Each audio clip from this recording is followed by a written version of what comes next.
My name is Lieutenant Aldo Rain. And I need me 8 soldiers. We're gonna be dropped into France dressed as civilians. We're gonna be doing one thing only.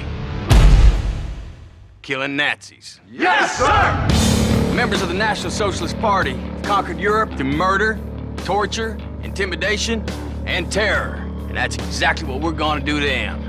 We will be cruel to the German. And through our cruelty, they will know who we are. They will find the evidence of our cruelty in the disemboweled, dismembered, and disfigured bodies of their brothers we leave behind us. And the German will not be able to help themselves from imagining the cruelty their brothers endured at our hands, and our boot heels, and the edge of our knives. And the German will be sickened by us. And the German will talk about us. And the German will fear us. Nazi ain't got no humanity.